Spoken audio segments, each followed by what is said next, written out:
తాకట్టులో ఉన్న బంగారాన్ని విడిపించి ఆ రోజు ఆన్లైన్ ధరకే కొంటుంది కొమ్మూరి గోల్డ్. అందరికీ నమస్కారం. సుమన్ టీవీకి స్వాగతం. నేను గీతాంజలి. ఇవాళ మనతో పాటు ఉన్న అతిథి శ్రీ విద్యా జ్ఞానపీఠం పీఠాధిపతులు. గత 40 సంవత్సరాలుగా శ్రీ విద్య ఉపాసనలో ఉంటూ ఎంతో మందికి మంత్రోపదేశం చేసి అమ్మవారి మార్గంలో నడిపిస్తూ అమ్మ గురించి అందరికీ తెలియపరుస్తున్నటువంటి గురువర్యులు శ్రీ గురు కరుణామయ్య గారు మనతో పాటు ఉన్నారు. వారితో మాట్లాడదాం. గురుగారు నమస్కారం అండి. నమస్కారం. మిమ్మల్ని పూజించుకునేటువంటి రోజు వ్యాస పూర్ణిమ. మరి విశిష్టత మాట్లాడుకుందాం. అసలు ఎలా జరుపుకోవాలండి? గుడికి వెళ్తాం, వచ్చేస్తాం, అక్కడి వరకే అంతేనా? ఇంకా ఏమైనా ఉందా? అసలు ఏ విధంగా జరుపుకోవాలి వ్యాస పూర్ణిమ, ఆషాఢ పూర్ణిమ? గురు పూర్ణిమ అంటారు.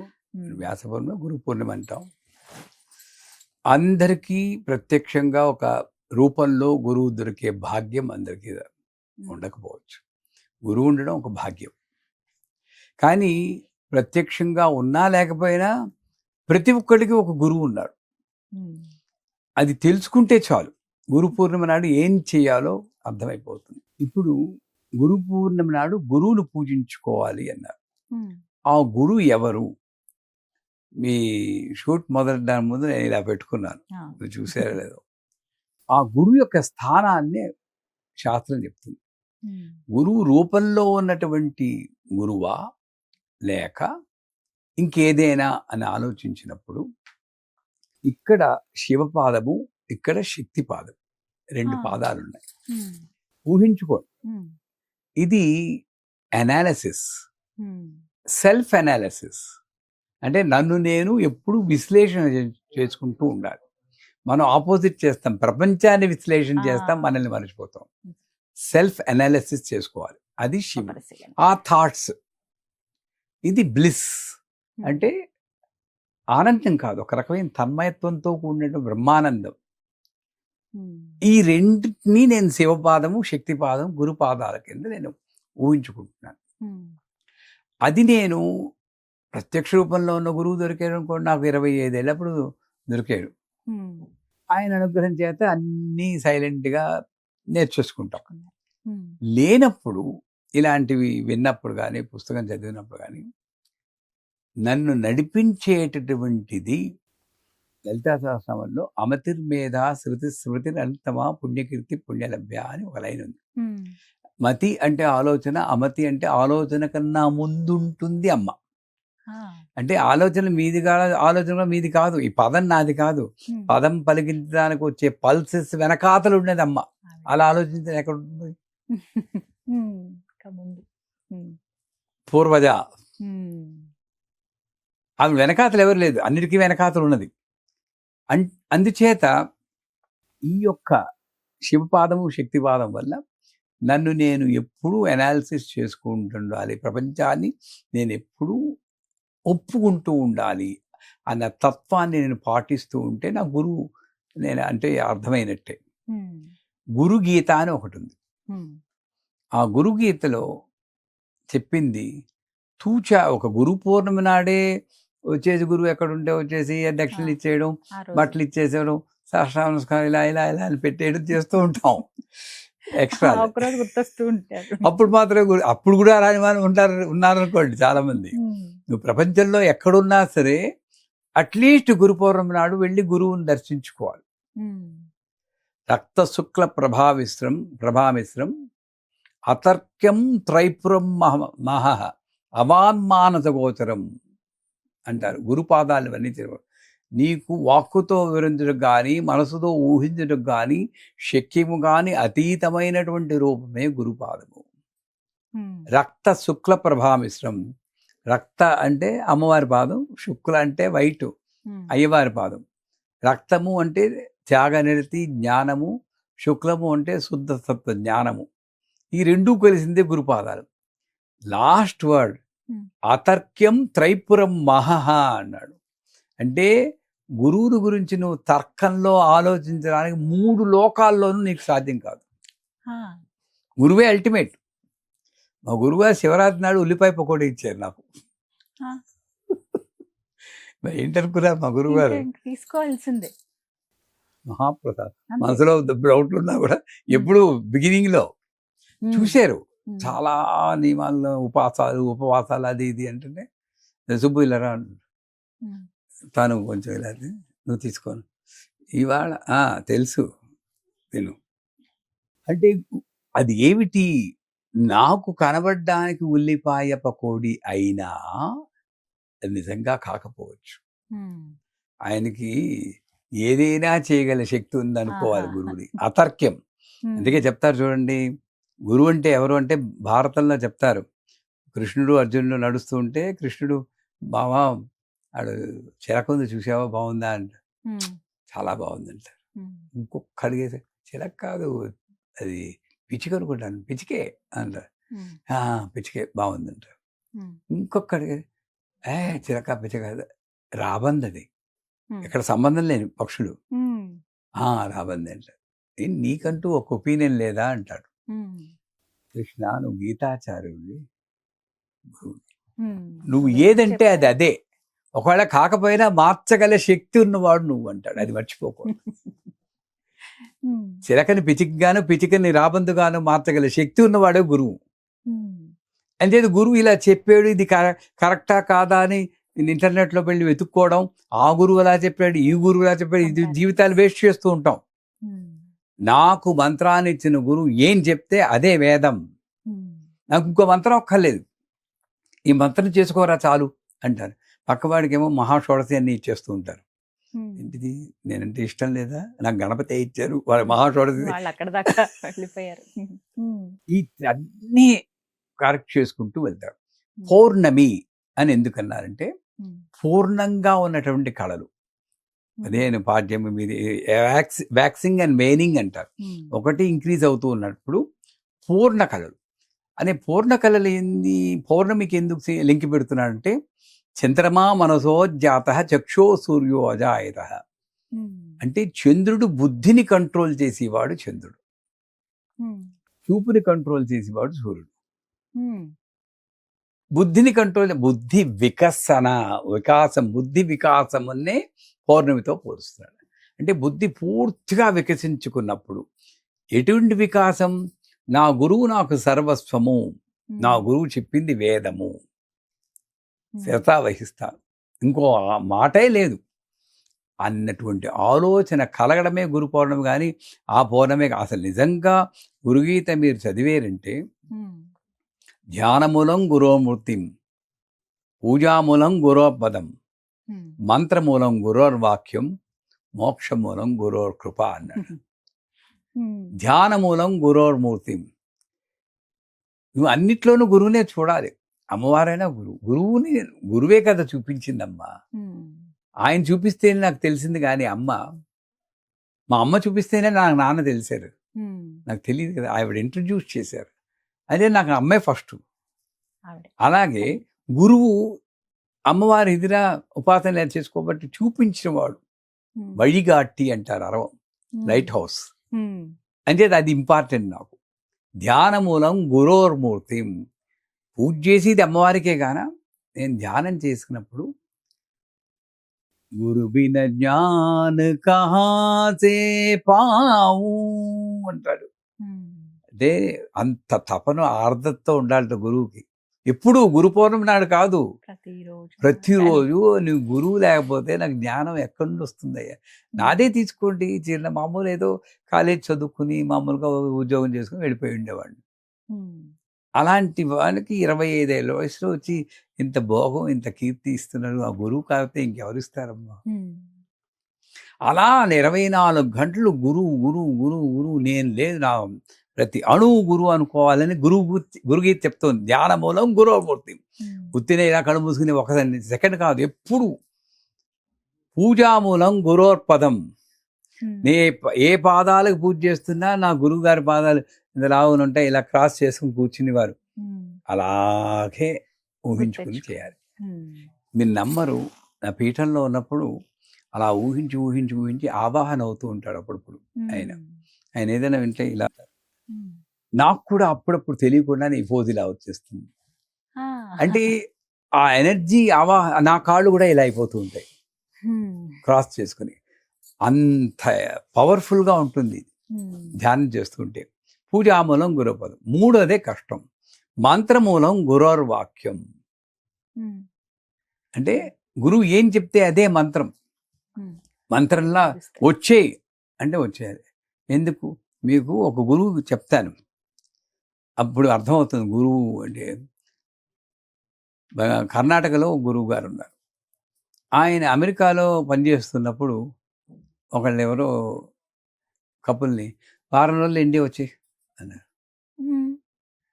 రిజైన్ చేసి ఇండియా వచ్చారు, జాబ్ కూడా వెతుక్కోకుండా. ఏం చేయమన్నారు అంటే, ఏదో ఉద్యోగం అప్లై చేసుకో, అడేవో ఉంటాయి కదా అన్నారు. మీ నెంబర్ ఉద్యోగం అప్లై చేస్తే అక్కడ వచ్చిన దానికి రెట్టింపు జీతంతో వచ్చింది. ఇంకా స్టోరీ ఎండ్ అవ్వలేదు. వాళ్ళకు ఒక పిల్లాడు ఉన్నాడు, చూసుకోవడం మనిషి లేదు. హార్డ్వేర్ ఇంజనీర్ ఒక ఆవిడ ఉంటే, నువ్వు రిజైన్ చేసి ఆవిడకి ఆయాలా వెళ్ళన్నారు. అంటే గురువు అంటే ఎంత శరణాగతి పొందాలో చెప్తున్నాను. ఉత్తినే ఇలా పెట్టుకుంటాం మనం. వెంటనే వెళ్ళిపోయింది. హాయిగా భజనలు పాడుకుంటూ హాయిగా ఆనందంగా ఉంది.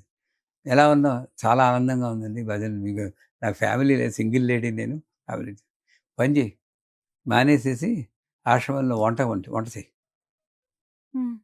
అన్నారు. అది పీకేశారు, వంటకి ఇచ్చారు. సో అట్లాగా ఎంత పరీక్షలు పెట్టి మారుస్తాడో అతను గురువు. అదే మంత్రమూలం గురువాక్యం. పూజ మోక్షమూలం గురోర్కృప.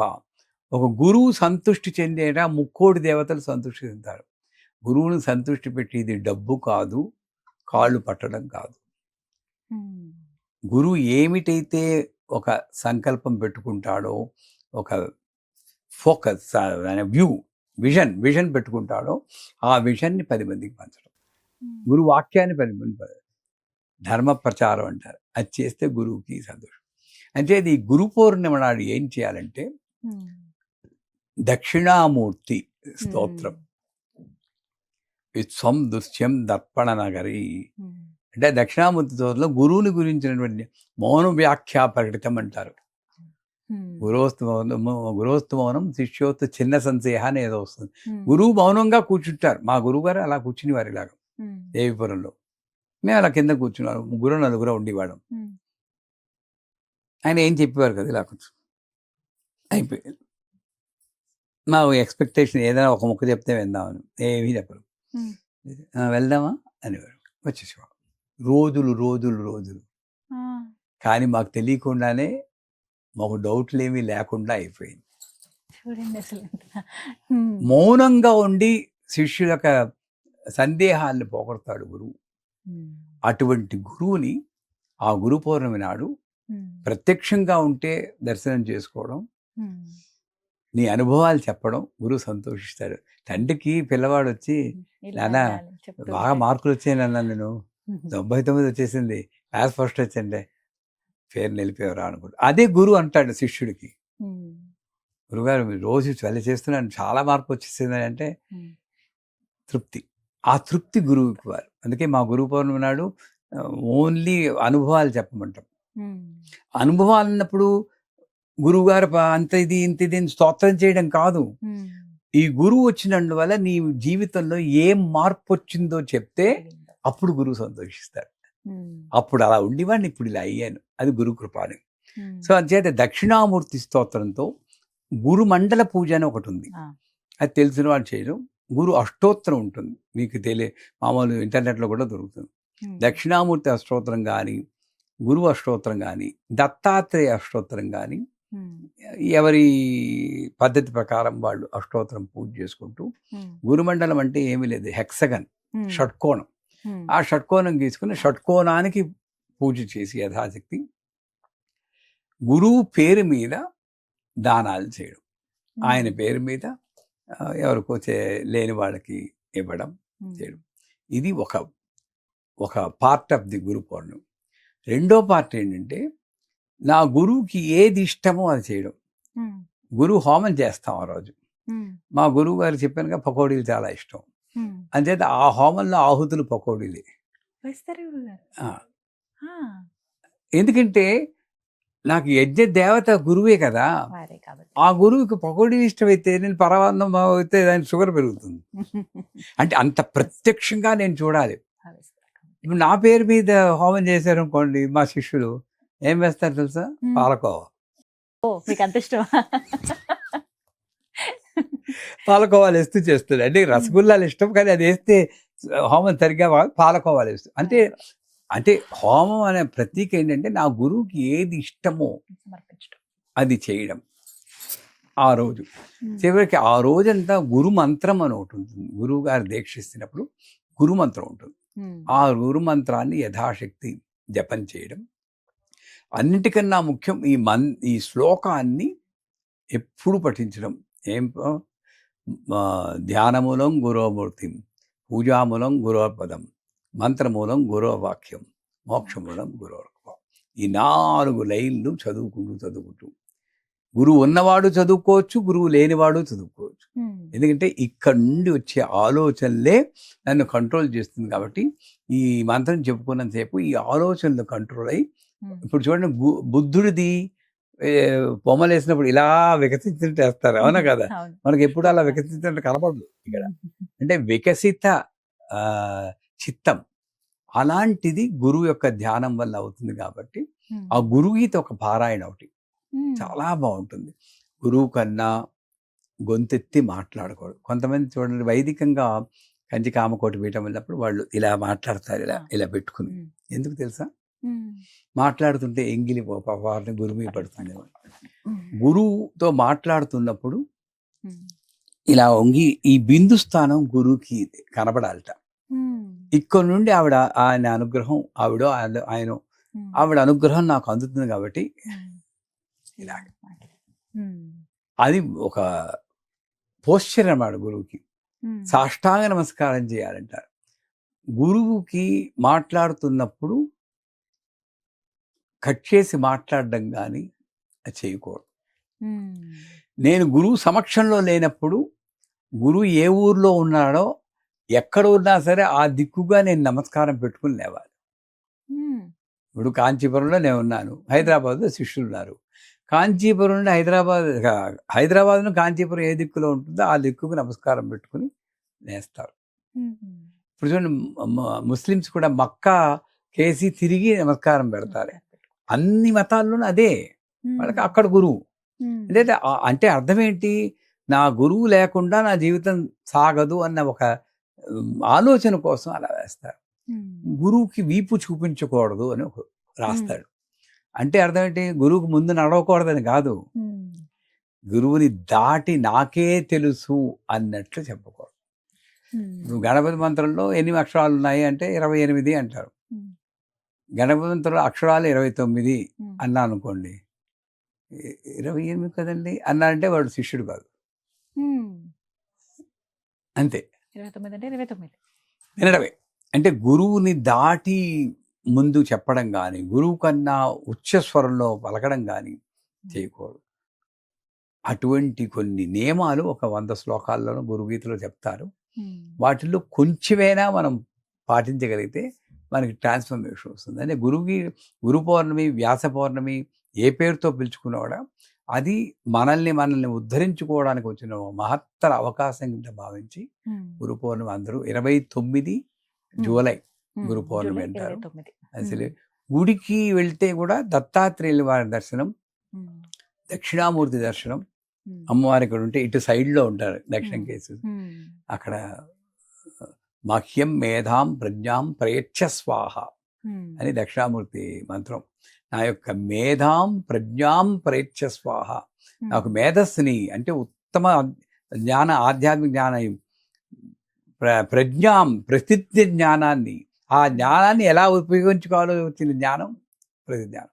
అలా అని దక్షిణామూర్తికి నమస్కారం పెట్టుకుని దేవాలయ దర్శనం, ప్రత్యక్షంగా గురువు ఉంటే గురు దర్శనం, లేదా అంటే పరోక్షంగా గురువుకి మంత్రం చెప్పుకోవడం, ఈ శ్లోకాలు చెప్పుకోవడం, నేను చెప్పినటువంటి ఆ గురు అష్టోత్తరం వారితోటి షోడశోపచార పూజ ఎవరికి చేయాలి? దత్తాత్రేయుల వారికి, దక్షిణామూర్తి వారికి, శివుడికి చేసినా కూడా పూర్తి ఫలితాన్ని పొందొచ్చు.